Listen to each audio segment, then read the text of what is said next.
To start, it's important to reflect on the fact that we are working in the technology sector at an extraordinary time.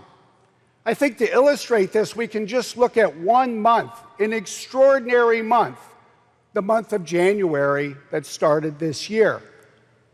To me, it's encapsulated a bit in a single day, the 21st of January, a day that in Redmond, Washington featured the unveiling of Windows 10 and the announcement to the world of HoloLens. But in a different part of the world, in Sao Paulo, Brazil, it was altogether a different day.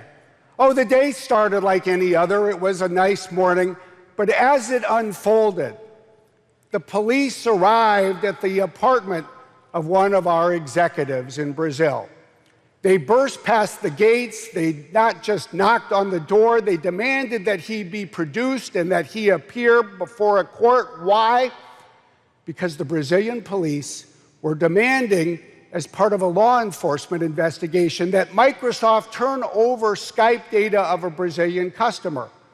And yet the problem was that the data was not in Brazil, it was in the United States, and it would be unlawful under US law in some respects for us to provide it. That was an interesting day. But in many ways, it wasn't the most important day of that month by far, even when it comes to technology. Earlier in the month, on the 7th of January, the world was transfixed by the horrifying events in Paris, by the attack on Charlie Hebdo and the employees there, by the sights of police in the streets, and even worse, the death of individuals who were killed solely for expressing their views.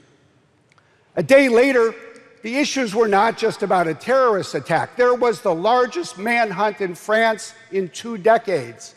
And as the day unfolded, those events touched people not just in France, but those of us who work in Redmond, Washington. Before the sun rose over Seattle, we received an emergency request from the FBI. At 5:42 in the morning, they came to us and said that the 2 terrorists who were at large had Microsoft email accounts. They served a lawful order. We reviewed it, we pulled the email, and in precisely 45 minutes, we had that email data back to the FBI so they, in turn, could provide it to the French authorities in Paris. But that wasn't the end of how technology intersected with those events in France. In the ensuing few days, the people of France turned to technology. They used social media to organize themselves, and on that Sunday, the 11th of January, there were in the streets 2 million people.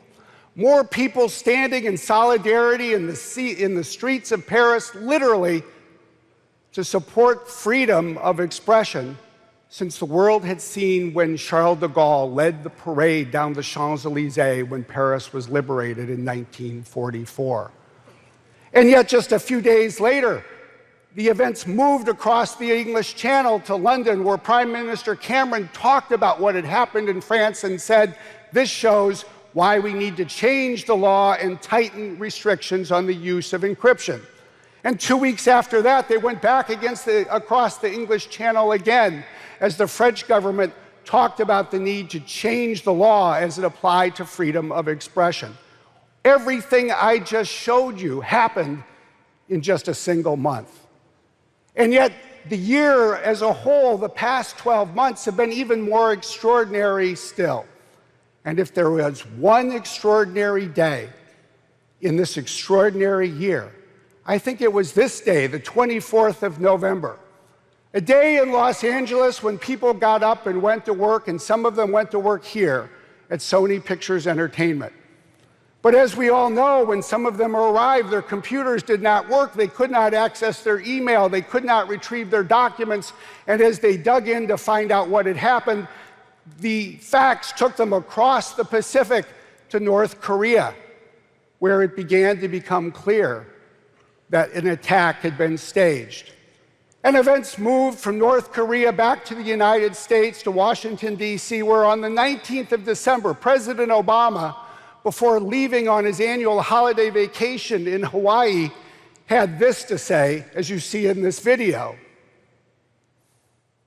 Again, I'm sympathetic that Sony, as a private company, was worried about liabilities and this and that and the other. I wish they had spoken to me first. I would have told them, do not get into a pattern in which you're intimidated by these kinds of criminal attacks. But that was not the end of the story, even in terms of technology. Within the next 5 days, we at Microsoft and Google scrambled, and on Christmas Eve, December 24th, we announced that we would use the internet to distribute the film, The Interview, online to uphold that principle of free expression. Yeah.